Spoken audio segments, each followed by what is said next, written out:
Death Valley Days, where Western history comes alive. With your host, Dale Robertson.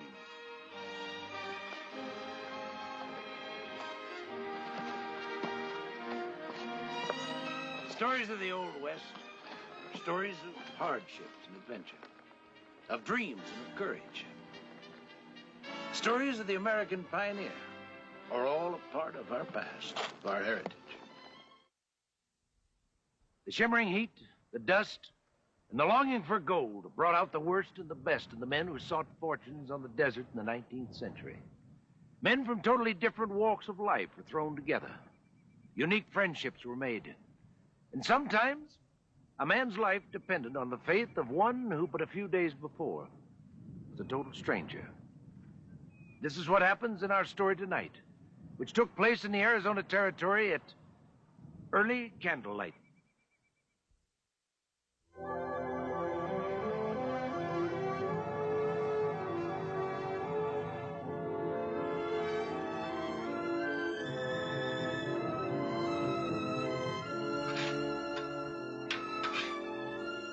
What's the matter with you? Can't you burn?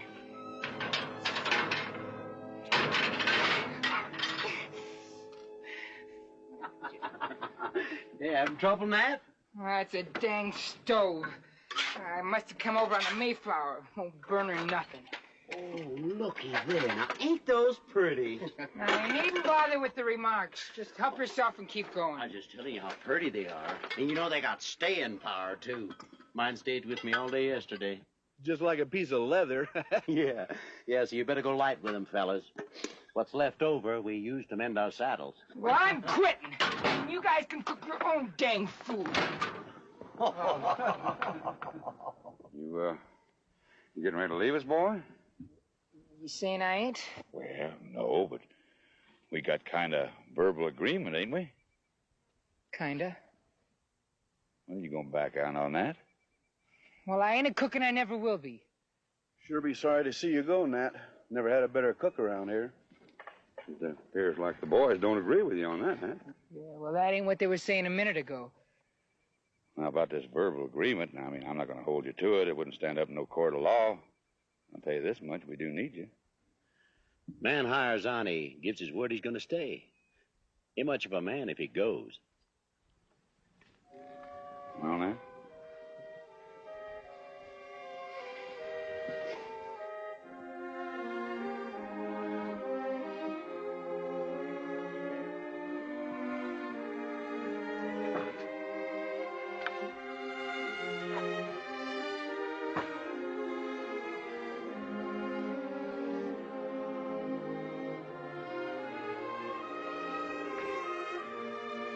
I didn't leave home to do no cooking and stick around camp all day.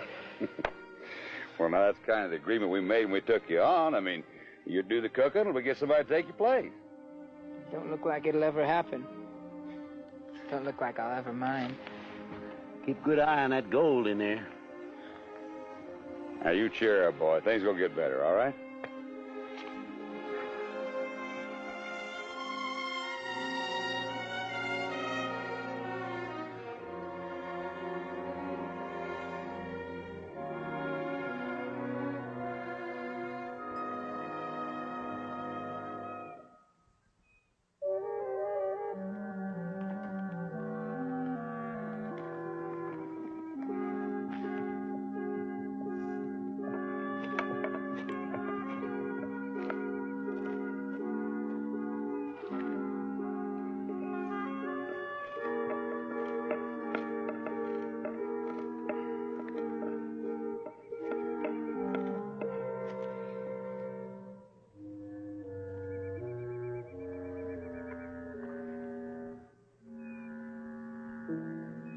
Those are the broadest toes I've ever seen, mister. And of my own creation. Terence O'Toole is the name. Sailor by profession. Sailor? What are you doing around here? Feeling the land.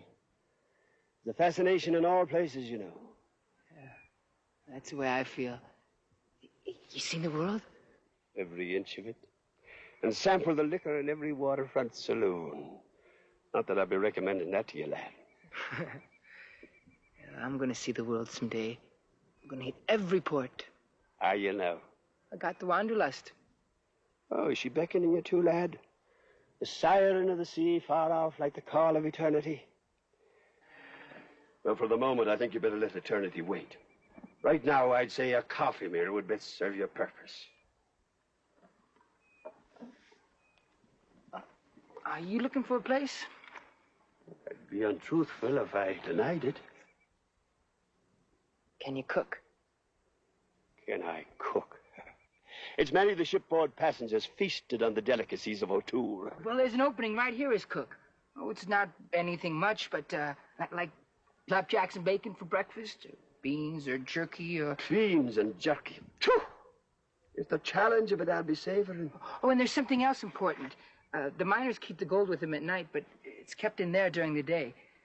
And that's part of your job, to keep an eye on it. It's a grave responsibility it is, indeed. Each man has his own pouch, but it's divided equally on Sundays. Now, if you're going to take on the job, Mr. O'Toole, well, I'll help you for a while till you get started. Terence it is, lad. Nat Miller. Well, Staff, we'll be staying on a bit. You handsome devil. Now, don't you go play acting on me. He's so weary he can't even show his joy.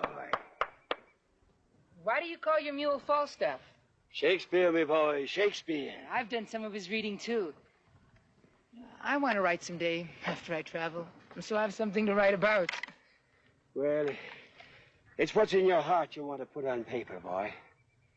What you feel deep inside that you want to share with others. You don't talk like nobody I ever knew. You ain't like nobody else.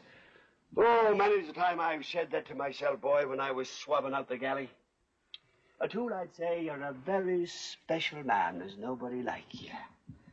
But I've had a devil of a time convincing the rest of the world. Now, the fire is that believing. It waits patiently for the wood.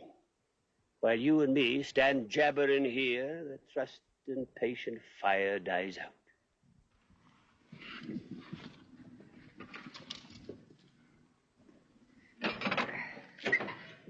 Oh, you sure can do things with food. And you've the appetite to appreciate the talent. Well, how's it going, O'Toole? Oh, you and your men will have to make that judgment, Mr. Long. Oh, he's sure a good cook, and he doesn't need my help, right? Well, your services are always welcome, Nat. But if you're pressing duties in the mine tomorrow, I'll not be objecting. Well, we'll wait and see how it works out. Tomorrow, lad. Mr. Long. Well, maybe.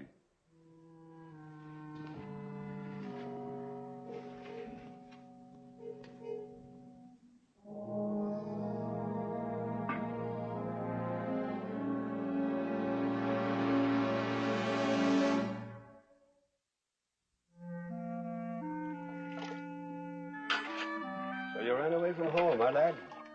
Yeah. Well, I asked if I could go, but they said no. So I went on my own. Nothing for you there, boy. Oh, it wasn't that I don't care for my folks, because I do. I just had to get going. I had to begin my life. You know what I mean. I know. I did the same thing myself a long time ago in a faraway place. And what I felt then is no different from your own feelings. I want to make a big gold strike, and I want to write, and I want to sail around the world. O'Toole and Miller will go sailing the seas together. Drink to it, lad, huh?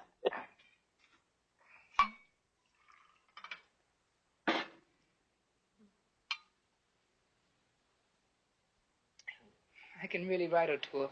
I can write a verse at the drop of the hat.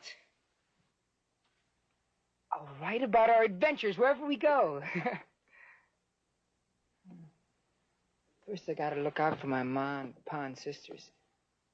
I want to get them a ranch, and I want to see them fixed proper.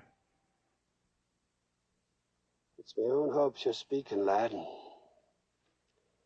I've no parents left to understand, but I have a sister. It's my own hopes you're speaking of.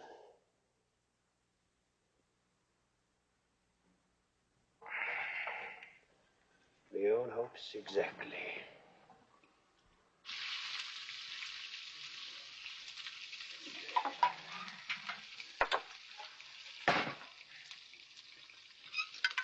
Step right up, gentlemen. It is a pleasure to serve you this grand and glorious morning.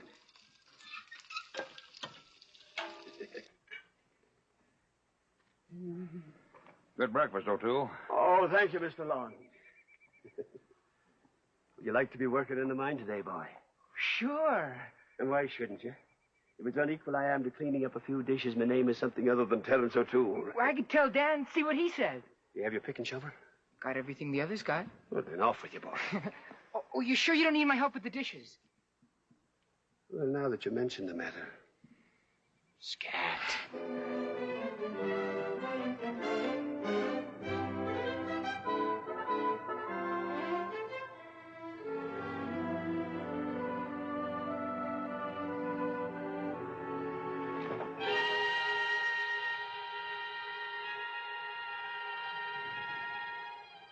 He said he didn't mind doing the dishes alone. Matt, we don't know anything about that man down there. Oh, Toole's honest, really. All right. Snap right in two, Dan. Well, I picked up some more when I was in town. They're down in the kitchen. What are you doing here? Well, I kept my bargain. Now you gotta cook. No reason why I can't mind. You gonna trust our gold with that fancy-mouthed sailor? Well, now, we're going to have to sometime or another, Ed, if he sticks around. Now, go on down and get yourself another pick handle.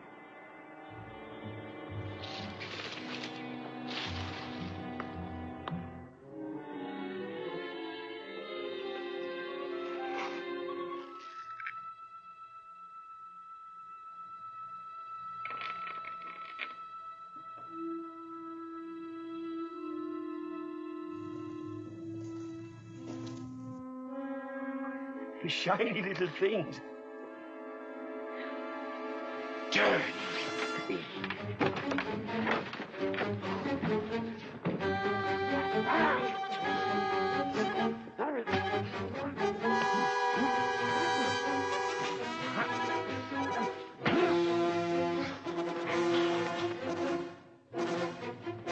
Hey, Dad!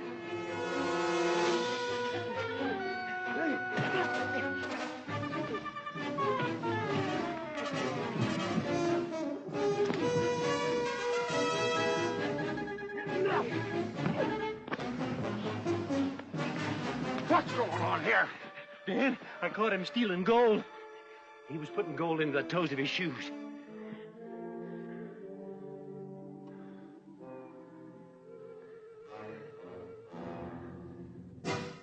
Nobody ain't ever seen shoes like these. It's a fact, ain't it? Nobody here ain't never seen a pair of big-toed shoes like his. You know why? Because he had 'em special made to steal from miners like us. Now, we gonna work for our gold, but he's gonna take it. You got anything to say for yourself, O'Toole? It was the touch of the little gems I wanted is all. You're a lying thief. Well, how are you all so sure he ain't telling the truth? Because I seen him. Well, maybe you didn't see what you thought. All right, all right. Go on, O'Toole.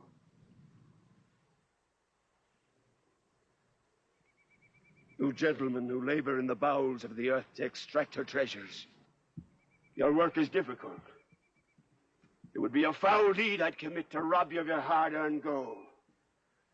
I stand innocent of charges. I caught you taking it, and no highfalutin talk's gonna get you out of it. I'm in. What do you say? Guilty. Guilty. Terence O'Toole, you've been found guilty by every rule and law of miners' equity. I sentence you to be hung by your neck until you are dead. Sentence will be carried out tomorrow at early candle lighting. Zach, time up. You can't do that, Dan. He's innocent. Oh, Toole's innocent.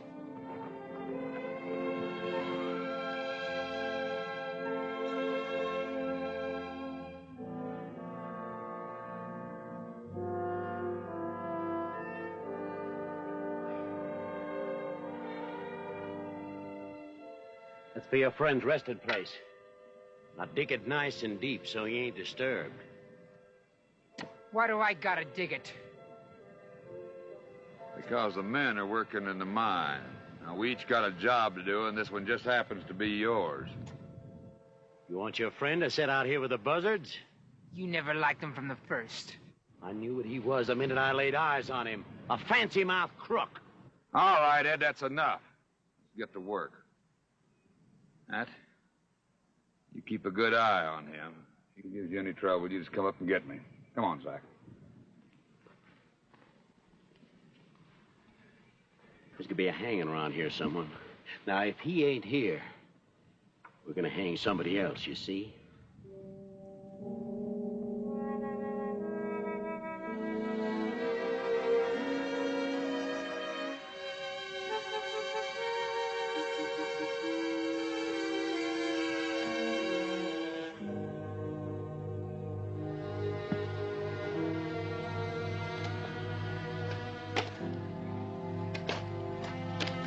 It's hard, isn't it? Ain't the digging that bothers me, O'Toole. Because it's your grave. Yeah, it's a fair trial I've had, boy. They allowed me to speak my piece. You grateful to them for hanging you? That I ain't. But it's many a land I've seen where a man is butchered like a chicken first. And the questions come later. Don't make no difference, does it? They're gonna hang you anyway. And you're innocent. Aye. Terence O'Toole has been falsely accused and wrongly condemned. Of course you was. You never do anything like stealing. I kept telling them you're innocent. Innocent? Dead.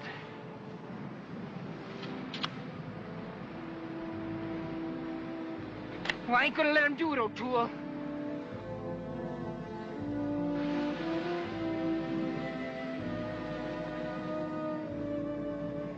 Setting me free? Is that what you're about? What are you going to tell them? I'll tell him you pulled my knife. And you knocked me down, and when I come to, you was gone. Well, they'll not be accepting that. You want to stay here and die? I need your help. I'm not denying it. But I'm not going to let you hang in my place. Well, I'm cutting the ropes, and you're gonna go. Now, Nat! Are you going to set free a guilty man?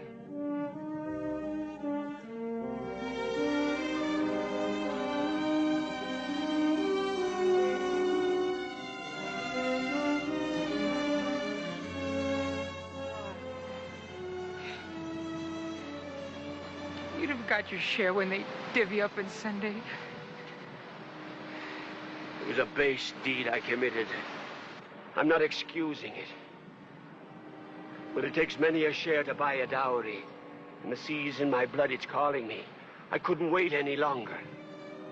A dowry? Aye, for my sister Molly. It's plain she is a figure in face, and she needs a dowry to get herself a man. Do you understand that, boy? I think so. Molly's all I've got. I was on my way to Tucson to see her. Tucson? That ain't but a couple days from here. Well, Dublin's no further for all I see her now. Can she cook? Aye. Like the gods showed her. She can make biscuits so light they need holding down lest they float away. I gotta see Dad!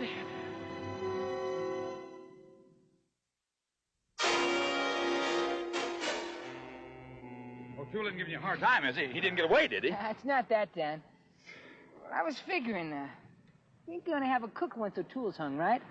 Well, not unless you figure on taking on the job again. I ain't much of a cook. It would be a lot harder on O'Toole just feeding him a messy old flapjack. Well, that's what I'm saying. With O'Toole hung and dead, well, we ain't gonna have nobody to cook the mouthwater and nourishing victuals that hard-working miners gotta have. You ain't wrong about that, boy. Well, I know where you can get the best cook in the whole world. As if the gods showed her how. Her? A female? A female. She can cook biscuits so light that you have to hold them down, lest they float away. Where is she? Not far, in Tucson. How come you heard about her? She's O'Toole's sister.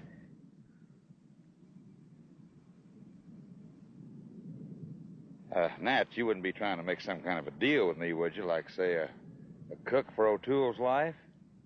Ain't it worth it? Well, I gotta admit, I ain't crazy about the idea of hanging somebody if I can figure out some other way to get justice done. You mean to tell me you'd go all the way to Tucson for a female cook that don't exist? How do you know she don't? 'Cause O'Toole invented her, 'cause O'Toole's a lying thief. Dan, it won't hurt none to see. Well, all right. But you tell that O'Toole, if he ain't got a sister there that wants to come up here, he's gonna get hung all right and real slow.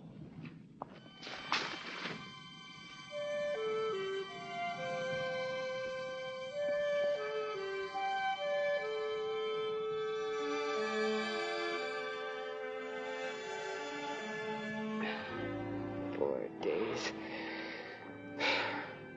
You ought to be here by now.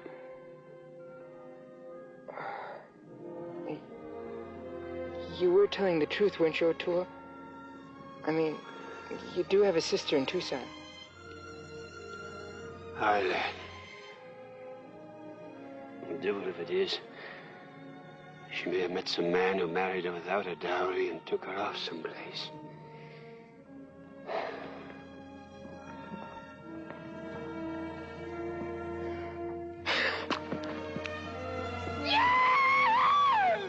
It's dead!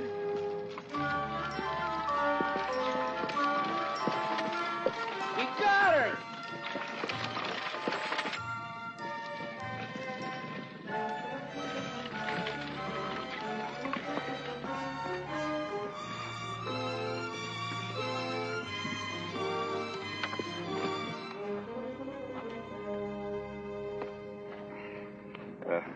Miss Molly, these here's the gentleman I was telling you about. Gentlemen, this here's Miss Molly O'Toole.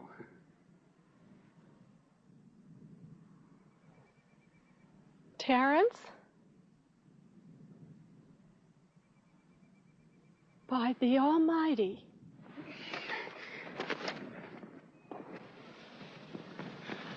Get those ropes off of him. Men were just having a little fun, Miss Molly. There was no harm intended. No harm intended, Molly lass. Thank you, Mr. Long. All right, O'Toole. Listen, we're going to have to rig up a place for a new cook, so y'all get busy. Guess we're gonna have to spruce up for you, ma'am. Mind if I carry your bag, ma'am? I'll take that, Ed. Molly, I want you to meet a very special friend of mine, Mr. Nat Miller, writer-to-be. It's a pleasure, ma'am. Miss Molly, could I help you over to the kitchen? I know you're tired after that 2-day trip, and that's about the only place we have for you to rest right now.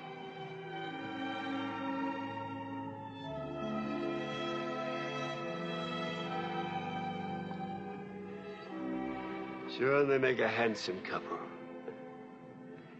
You know, the good Lord did a mighty fine thing when he created the fairer sex. I've crossed many a water in my time, lad. But I'll tell you one thing.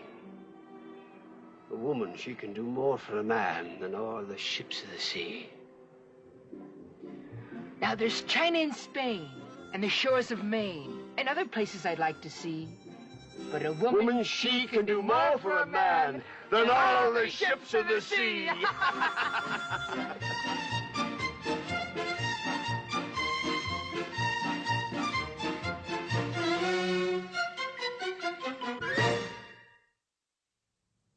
Nat composed other verses to go with O'Toole's chorus, and the miners sang them lustily that night to show Molly how truly important she was in their camp. The verses were sung at Dan's and Molly's wedding, too. And these were the first lyrics of the boy who was later to become famous as a writer of pioneer poetry, Joaquin Miller.